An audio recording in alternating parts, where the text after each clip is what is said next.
dia ingin banyak me time dengan Tuhan, mengumpulkan atau mendapatkan energi. Nah, itu juga bisa menjadi strategi. Assalamualaikum warahmatullahi wabarakatuh. Jumpa lagi dengan saya Rudi Cahyo dan selalu di acara Kata Rudi Cahyo spesial edisi Ramadan. Kali ini kita akan bahas topik-topik yang ringan dan sering menjadi pertanyaan buat banyak orang, yaitu tentang bagaimana kita mengatur, mengelola aktivitas kita, padahal kita sedang puasa.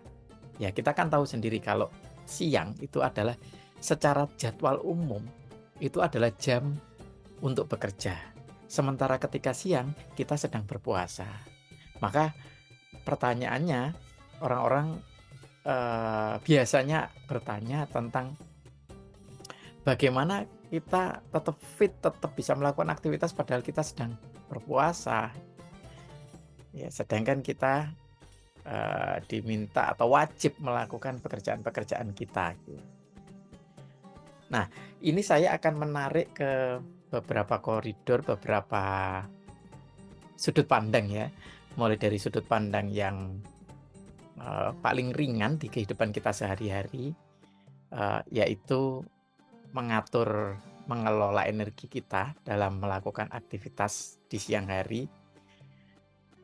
Meskipun saya mungkin tidak memiliki tips yang utuh dari sudut pandang biologis, dari sudut pandang fisiologis, dari jasmani, tapi saya akan sedikit saja memberikan sudut pandang di bagian itu. Tapi nanti mungkin barangkali saja kita bisa perluas dengan memberikan tips atau strategi yang berkaitan dengan aspek psikologisnya. Nah, untuk berkaitan dengan aspek fisiknya, memang tidak bisa dipungkiri kalau siang itu kita tidak mendapatkan asupan dalam bentuk makanan maupun minuman ya, sehingga pasti akan ada rasa lapar atau haus, dan itu alamiahnya seperti itu ya. Nah, dikala fisik kita merasa lapar, merasa haus, maka kita merasa untuk melakukan aktivitas itu kita tidak punya energi. Nah, ini antara sisi objektif dan subjektifnya ya. Kalau secara objektif iya, kita kan memang di siang hari itu enggak makan, enggak minum. Jadi objektifnya ya energi kita mungkin lebih kecil daripada ketika kita dapat asupan. Ya itu kondisi objektifnya. Nah, kondisi subjektifnya ketika tadi dalam kalimat saya ada pernyataan kita merasa tidak punya energi untuk melakukan aktivitas. Karena memang situasi atau kondisi ini itu bisa sifatnya sugestif ya. Artinya secara objektifnya kita memang tidak mendapatkan asupan di siang hari, tapi secara subjektifnya bisa ini sangat bersifat sugestif. Jadi kita merasa tidak punya energi. Padahal bisa jadi secara objektif memang tidak punya energi, tapi bisa jadi kita sebenarnya masih punya energi, tetapi kita merasa tidak punya energi. Karena di pikiran kita itu sudah ada hukum yang kita yakini bahwa ketika kita tidak makan, tidak minum, maka kita tidak punya energi untuk melakukan berbagai aktivitas. Nah, sebenarnya asumsi-asumsi seperti ini secara individual itu bisa saja dengan mudah gugur. Karena apa? Karena kita bisa mengamati ada banyak orang yang tetap menjalankan ibadah puasanya, tetapi aktivitasnya lebih berat dari kita. Misalnya berjualan, berdagang, tukang membersihkan sampah, atau mungkin tukang becak, atau orang-orang yang bekerja di jalanan, pengantar makanan, dan seterusnya. Itu semua kalau mungkin dibandingkan dengan aktivitas kita bisa jadi lebih berat, tapi mereka masih menjalankan ibadah puasanya dengan sebaik-baiknya. Nah, ketika kita melakukan perbandingan seperti itu, memang kadang itu sudah cukup untuk mengubah persepsi kita tadi bahwa ya masalah lapar itu objektif, masalah haus itu objektif, tapi masalah kita merasa tidak punya energi itu subjektif. Sehingga kita bisa melakukan strategi atau mengatur aktivitas apa dan bagaimana cara melakukan. Jadi, apa aktivitasnya dan bagaimana cara melakukan. Contohnya kalau kalau saya itu sudah mengidentifikasi ya, memang agak berat kalau di siang hari itu melakukan aktivitas-aktivitas yang sifatnya mikir, ngonsep gitu ya. Jadi menciptakan sesuatu itu memang agak agak berat ya. Sehingga saya tidak bisa full atau terus-terusan melakukan aktivitas seperti itu. Tetapi untuk aktivitas-aktivitas yang sifatnya fisik, buat saya ini ya, saya kan setiap orang beda-beda, tapi ini bisa memberikan gambaran buat teman-teman semuanya, seperti itulah cara mengatur atau paling tidak mengenali bentuk-bentuk aktivitas yang cocok dengan kita ketika kita tidak mendapatkan asupan energi yang besar. Jadi misalnya tadi, kalau saya lebih cocok di siang hari saya melakukan kegiatan fisik, karena kegiatan fisik buat saya itu agak rekreatif buat saya. Jadi lebih rileks, lebih santai aja. Jadi misalnya membersihkan sesuatu, mencuci mobil atau apa gitu ya. Tapi kalau di kantor mungkin bisa jadi kegiatan fisik kita ngeprint atau mungkin apa ya? Pokoknya kegiatan-kegiatan teknis lah ya. Kegiatan teknis. Jadi bukan selalu ngomong kegiatan fisik tapi kegiatan teknis. Ya kayak itu tadi ngeprint, ngepostin surat lah atau apa gitu ya. Ngecek email mungkin, ngecek email baca masih ada mikirnya, tapi kan tidak terlalu besar ketika dibandingkan dengan ketika kita harus konsep atau menciptakan sesuatu ya. Nah itu perlu kita pilih itu, kita lebih membutuhkan energi yang besar pada aktivitas yang sifatnya kayak apa. Karena setiap orang beda-beda, itu perlu kita kenali.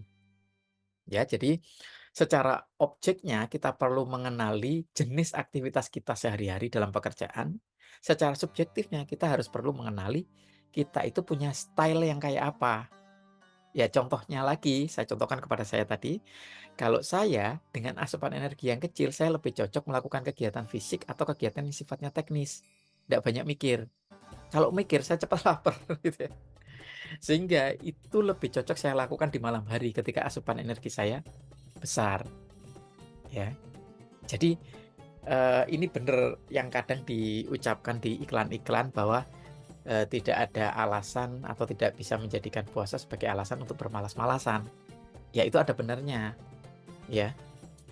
Meskipun sebenarnya kalau di dalam bulan Ramadan atau di dalam bulan puasa itu segala aktivitas kita itu sangat sensitif untuk menjadi amal ibadah.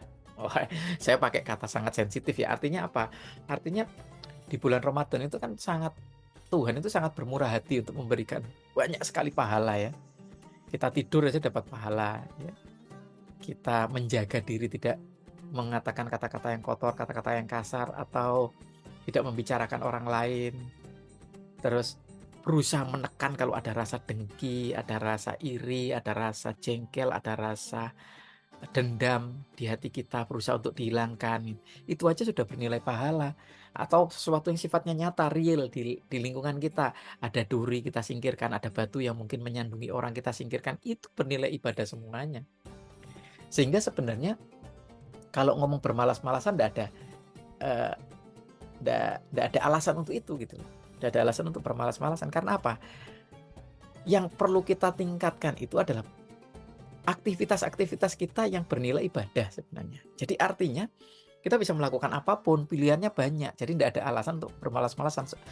Kalau dalam kehidupan sehari-hari kita bisa melakukan banyak kebaikan karena di bulan puasa atau bulan Ramadan itu sangat sensitif untuk bernilai kebaikan atau Tuhan itu sangat bermurah hati untuk memberikan banyak pahala dan itulah yang membuat tidak ada alasan untuk bermalas-malasan. Itu secara umumnya ya. Nah, kalau secara umum dalam kehidupan sehari-hari ya seperti itu. Tidak ada alasan untuk nganggur gitu ya.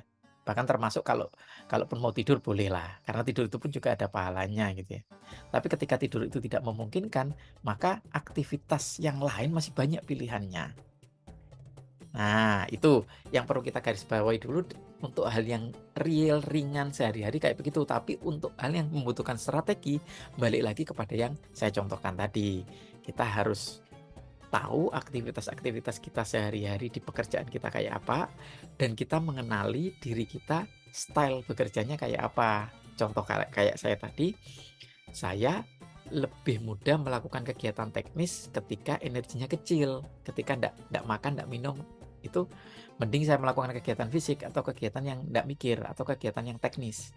Tapi ketika malam hari saya punya banyak asupan energi, disitulah saya pakai kegiatan-kegiatan yang sifatnya konseptual, mikir, menciptakan sesuatu gitu ya. Itu di malam hari. Jadi saya memilahnya seperti itu.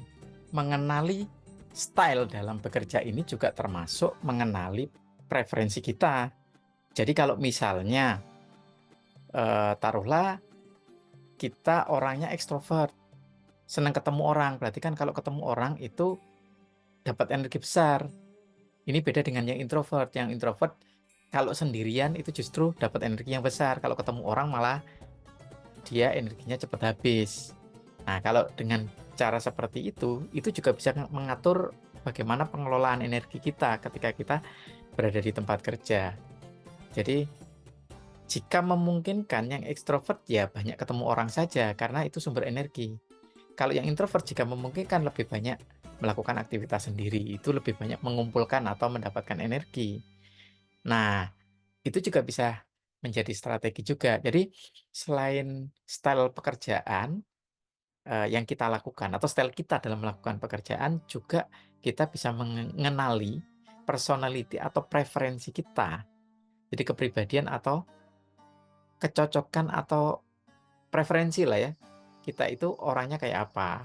Ya contoh yang paling gampang tadi soal ekstrovert dan introvert. Kalau yang ekstrovert ya berarti banyak lakukan aktivitas di siang hari itu ketemu orang, diskusi, ngobrol, atau mungkin yang suka mentoring atau ngajar ya silakan ngajar gitu ya. Atau pekerjaannya ada hubungannya dengan ngajar gitu ya ngajar. Kayak saya ini kebetulan ekstrovert ya pas ngajar ya asik-asik aja. Kayak malah meledak-ledak gitu ya. Paling setelahnya nanti kerasa capeknya. Tapi kan pertemuan dengan orang lain atau dengan mahasiswa itu memberikan energi buat saya. Nah, itu contohnya. Ya memang setiap orang akan beda-beda. Dan bahkan sebagian orang ada juga yang ritmenya berbalik di bulan Ramadan. Di malam harinya itu hidup. Jadi kayak model-model apa owl gitu ya. Burung hantu ya malamnya terjaga dan siangnya ngantuk ini. Jadi ada banyak yang sudah mulai terbalik ritme kerja dan tidur gitu ya di bulan Ramadan. Nah, tapi di luar apakah terbalik atau tidaknya itu ya kita bisa mengatur itu tadi strateginya. Kita kenali aktivitas kita sehari-hari dan kita kenali style cara kita bekerja. Itu dan kemudian kita cocokkan. Itu aja sehingga kita akhirnya bisa tetap melakukan aktivitas-aktivitas kita di pekerjaan kita atau di dalam keseharian kita. Nah, itu sih kalau di bulan Ramadan. Tapi memang mungkin buat sebagian orang, apalagi mungkin kadang-kadang ada berkaitan dengan usia tertentu atau ada penyakit-penyakit tertentu seperti penyakit gula itu yang kadang bawaannya ngantuk dan seterusnya itu ya. Itu juga ya perlu disesuaikan lagi ada kekhususan seperti itu. Misalnya bolehlah dengan apa getting nap atau apa tidur-tidur sebentar gitu ya 15 menit atau setengah jam gitu ya, untuk biar lebih fresh lagi gitu ya. Ya begitu. Kalau memang memungkinkan di tempat kerjanya ada istirahat seperti itu. Jadi siang gitu ya, habis sholat gitu kan. Karena kan enggak makan dan enggak minum ya enggak harus menyediakan waktu untuk istirahat makan, tapi istirahat sholat ya yang tersedia. Nah itu waktu yang biasanya kita gunakan untuk makan bisa kita gunakan untuk sejenak relax atau tidur. Gitu. Dan selebihnya kembali lagi kita bekerja dan pekerjaan itu pun memilih sesuai dengan style kita. Jadi artinya kita bisa mengatur jadwal untuk mana pekerjaan yang cocok ketika energi kita kecil dan mana pekerjaan yang cocok ketika kita sudah dapat asupan energi. Begitu kira-kira ini satu topik yang sangat ringan ya, tapi memang banyak sekali ini dialami, ditanyakan oleh teman-teman kita yang siangnya bekerja dan sekaligus berpuasa gitu ya. Tapi kalau bisa meminta sih memang enaknya sih libur ya di bulan puasa. Bukan berarti kita kemudian bermalas-malasan, tapi kadang ada orang yang berpikir bahwa yang dimaksud meningkatkan ibadah di bulan puasa itu adalah ibadah mahdo atau ibadah-ibadah yang langsung berkaitan dengan Tuhan ya, kayak mungkin memperbanyak baca Al-Quran, memperbanyak berzikir, memperbanyak sholat ya. Dengan adanya libur itu mungkin me time-nya itu me time-nya kita dengan Tuhan ya. Nah itu yang mungkin beberapa orang menghendaki atau berharap, wah libur enak ini. Nah tapi libur itu pun semoga keinginan libur itu bukan karena ingin bermalas-malasan, tapi ya itu tadi, mungkin maksudnya ingin libur adalah dia ingin banyak me time dengan Tuhan. Itu ya. Kadang saya berpikir seperti itu soalnya, karena kalau ada banyak hal yang ingin saya lakukan itu di bulan Ramadan, seperti kalau di kehidupan sehari-hari mungkin kita tidak punya banyak waktu untuk minimal kalau baca Quran itu baca-baca juga artinya atau mempelajari atau mendalami tafsirnya gitu ya. Itu kalau dari pengalaman saya, terutama waktu pandemi dulu itu, Ramadan itu saya sangat produktif untuk hal-hal yang seperti itu. Mempelajari satu surat aja, misalnya surat pendek itu tapi langsung dengan tafsirnya gitu ya.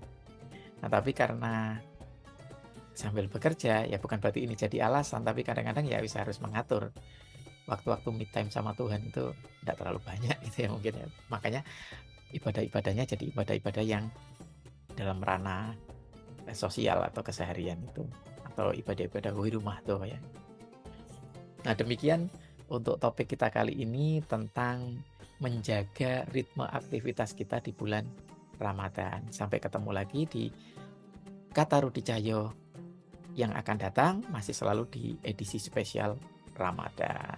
Dan jangan lupa beri dukungan buat Rudi Cahyo TV dengan cara like video-videonya, tonton semuanya, share ke teman-temannya. Kalau ada komen silahkan dituliskan di kolom komentar. Barangkali punya usulan topik tertentu atau ada pertanyaan silahkan. Dan yang belum subscribe silahkan juga subscribe. Sampai jumpa. Assalamualaikum warahmatullahi wabarakatuh.